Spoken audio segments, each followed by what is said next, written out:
ചിത്തശാന്തി നേടിയ ഒരു മഹാത്മാവിൻ്റെ കഥയാണ് വരുന്നത്. ചിത്തശാന്തിയാണ് നേടേണ്ടത് എന്ന് 8ാമത്തെ ശ്ലോകത്തിൽ പറഞ്ഞു.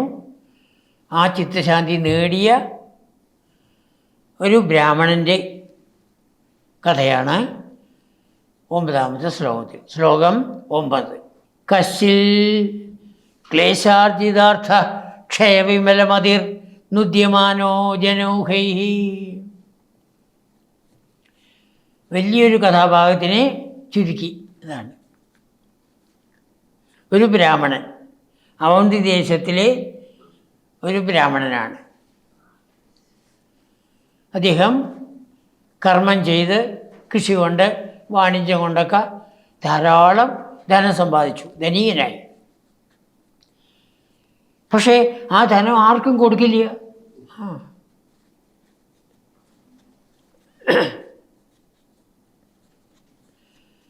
ക്ലേശ ആർജിത അർത്ഥ, ബുദ്ധിമുട്ടി നേടിയ ധനം.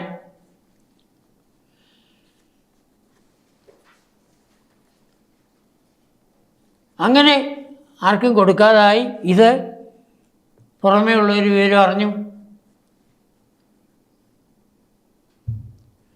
അങ്ങനെ കള്ളന്മാർ വന്ന് കുറേ കൊണ്ടുപോയി. രാജാവ് അറിഞ്ഞു.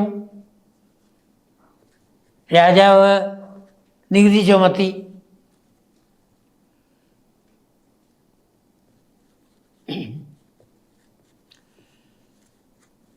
അങ്ങനെ ക്ഷയവിമലമതി, ക്ലേശിച്ചുണ്ടായതായ ആ ധനം ക്ഷയിച്ചു. കഥകൾ വല്ലാണ്ട് ചുരുക്കിയതാണ്. ക്ഷയിച്ചതായ സമയത്ത് ഭാര്യയും മക്കളും ഉണ്ട്. അവർക്ക് ചെലവിന് പോലും കൊടുക്കില്ല. അപ്പോൾ അവർ പറഞ്ഞു ഞങ്ങൾ വീട്ടിൽ പോയിട്ട് വരാം പറഞ്ഞ് പോയി. ഇദ്ദേഹത്തിന് ആഹാരത്തിന് വഴിയില്ല, ഒന്നുമില്ല. അപ്പോൾ ഒരു പാത്രം എടുത്ത് മറ്റുള്ള ഗൃഹങ്ങളിൽ പോയി ഭിക്ഷ യാചിക്കും. ഭവതി ഭിക്ഷാം ദേഹി, ഭവതി ഭിക്ഷാം ദേഹി. ആരും കൊടുത്തില്ല.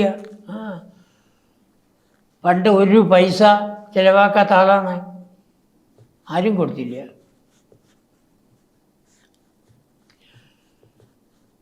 പക്ഷെ ചില ആൾക്കാർ വിചാരിച്ചു അയാൾ ആ ധനത്തിനെ വേണ്ട വിധത്തിൽ ഉപയോഗിക്കാത്തത് അത് അയാൾ അനുഭവിച്ചോട്ടെ, നമ്മുടെ അടുത്ത് വന്ന് ചോദിച്ചതല്ലേ കൊടുക്കാമെന്ന് പറഞ്ഞ് കൊടുത്തു. ചോറും മറ്റുമൊക്കെ കൊടുത്തു. അതെന്തൊന്നില്ലാത്ത സന്തോഷത്തോടെ നല്ല വിശപ്പുണ്ട്.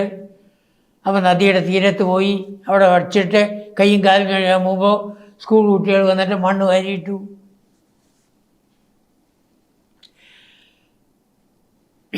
നുദ്യമാനോ ജനൗഹൈഹി, ജനങ്ങളാൽ ഉപദ്രവിക്കപ്പെട്ടു. കുട്ടികൾ മാത്രമല്ല വലിയ ആൾക്കാരും അദ്ദേഹത്തെ ഉപദ്രവിക്കാൻ തുടങ്ങി.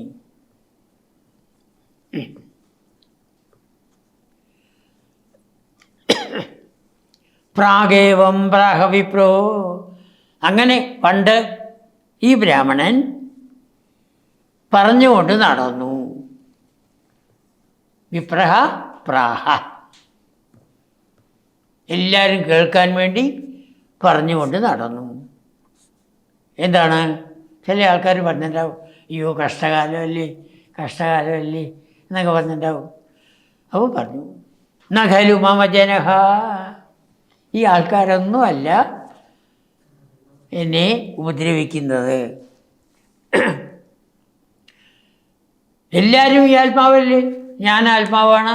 നോക്കണേ, പെട്ടെന്നാണ് ഞാൻ ഉദിച്ചത്. ഞാൻ ആത്മാവാണ്. പിന്നെ ബാക്കിയുള്ളവരെല്ലാവരും ആത്മാവല്ലേ. ആത്മാവിനെ ഉപദ്രവിക്കുമോ? ഇല്ല.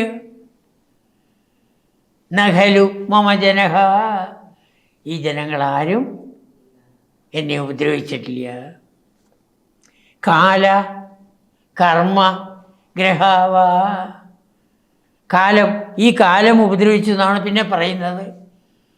കാലം എന്ന് പറയുന്നത് ഈശ്വരൻ്റെ സ്വരൂപമാണ്. ഈശ്വരൻ അന്തര്യാമിയായി എല്ലാവരുടെ ഉള്ളിലും ഇരിക്കണു, കാലമായിട്ട് പുറത്തിരിക്കണു. ആ ഈശ്വരൻ ആരെങ്കിലും ഉപദ്രവിക്കൂ? ഇല്ല. അപ്പോൾ കാലമല്ല. ഗ്രഹങ്ങളാണ് നമ്മളെ ഉപദ്രവിക്കുന്നത് എന്ന് ചിലർ പറയുന്നുണ്ട്. നവഗ്രഹങ്ങളെക്കുറിച്ച് നമ്മൾ കേട്ടിട്ടുണ്ടല്ലോ. ആ നവഗ്രഹങ്ങൾ കൊണ്ടാണ് ദോഷം ഉണ്ടാവുന്നത്. അതുണ്ടാവുകയാണെങ്കിൽ ദേഹത്തിനായിരിക്കും. എന്നെ, ആത്മാവായ എന്നെ ഒന്നും ബാധിക്കില്ല. ഇനി ഗ്രഹങ്ങൾ ദേഹത്തിനെ ബാധിക്കുന്നു എന്ന് പറയുന്നതിലും അർത്ഥമില്ല. ഗ്രഹങ്ങൾ നമ്മുടെ പൂർവജന്മം വെച്ചിട്ട് ഇന്നിനെ നമുക്ക് അനുഭവിക്കാണ്ടെന്ന് കാണിച്ചു തരികയാണ്.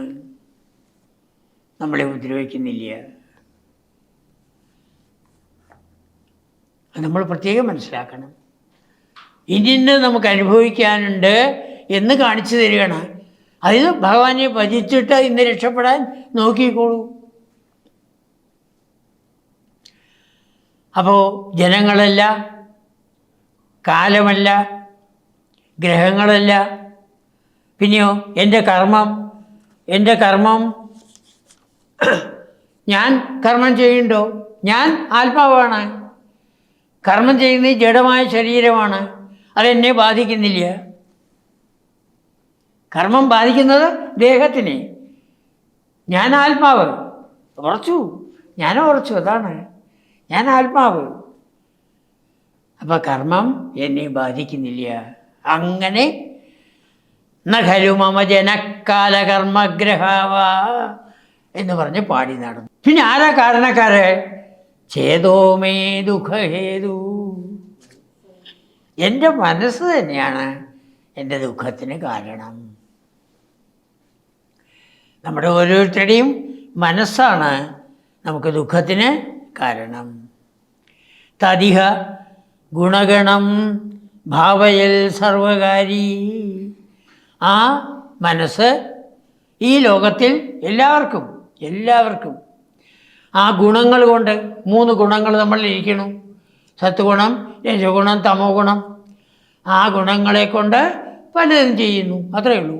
ആർക്ക് തമോ ഗുണമുണ്ടോ അവനധികം ഉപദ്രവം ഉണ്ടാവും. ആർക്ക് രജോ ഗുണമുണ്ടോ അവൻ അതിൽ വെച്ച് കുറവ്. ആർക്ക് സത്വഗുണമുണ്ടോ വളരെ കുറവ്. അപ്പോൾ ഈ 3 ഗുണങ്ങൾ, മായയുടെ 3 ഗുണങ്ങൾ, ഗുണഗണം, സത്വരജസ്തമോ ഗുണങ്ങളാണ് എല്ലാം ചെയ്യുന്നത്. സർവകാരി എല്ലാം ചെയ്യുന്നു.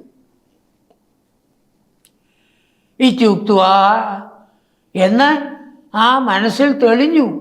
അദ്ദേഹം അത് പറഞ്ഞുകൊണ്ട് നടന്നു. ആൾക്കാരൊക്കെ എല്ലാവരെയും ഉത്ബുദ്ധരാക്കാൻ വേണ്ടി ആ വിധത്തിൽ അദ്ദേഹം ആ അവന്തി ദേശത്തിൽ സഞ്ചരിച്ചു. ശാന്ത, മനസ്സ് ശാന്തമായി പോകും. ഗതസ്ത്വം, മനസ്സ് ശാന്തമായപ്പോൾ മനസ്സ് ഭഗവാനിൽ തന്നെയായി, ഭഗവാനെ പ്രാപിച്ചു. ആരുടെ മനസ്സ് ശാന്തമാകുന്നുവോ അയാൾ ഭഗവാനെ പ്രാപിക്കുന്നു. മനസ്സാണ് എല്ലാം ചെയ്യുന്നത്. സുഖ ദുഃഖങ്ങളെല്ലാം മനസ്സിനാണ്. മനസ്സ് ജഡമാണ്, ശരീരം ജഡമാണ്, മനസ്സും ജഡമാണ്. അതൊന്നും ആത്മാവായ നമ്മളെ ബാധിക്കുന്നില്ല എന്നാണ് അദ്ദേഹം പാടി നടന്നത്. ദുഃഖം വന്നതായ സമയത്ത് പെട്ടെന്നാണ് ജ്ഞാനം ഉദിച്ചത്. മമ ച ഗുരു വിഭോ താദൃശീം ചിത്തശാന്തിം. മേൽപ്പത്തൂര് ഭഗവാനോട്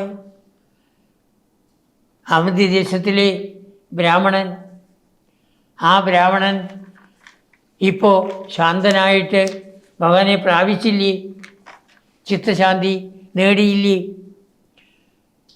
എനിക്കും ആ ചിത്തശാന്തി തന്നൂടെ എന്ന് പറഞ്ഞ് തിരിഞ്ഞു നോക്കിയപ്പോൾ എവിടേക്കോ നോക്കണു.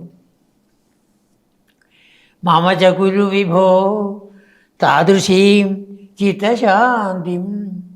ഹേ ഭഗവൻ, ഗുരുവായൂരപ്പ, എനിക്കും ആ ബ്രാഹ്മണന് കൊടുത്തതായ ചിത്തശാന്തി, ആ ശാന്തി എനിക്കും തരണമേ. എൻ്റെ രോഗം ശരീരത്തിൻ്റെയാണ്, ഇതിൻ്റെ ആത്മാവിൻ്റെ അല്ല എന്ന് ഉറപ്പ് വന്നിട്ടില്ല. അതാണ്, അത് 100 വരുള്ളൂ. ഇതാണ്. അപ്പോൾ എനിക്കും ആ ബ്രാഹ്മണനെ പോലെ മനസ്സ് ശാന്തമായി ഈ സൂക്കേടിനെ സഹിക്കാനുള്ളതായ ശക്തിയെ പ്രദാനം ചെയ്യണമേ.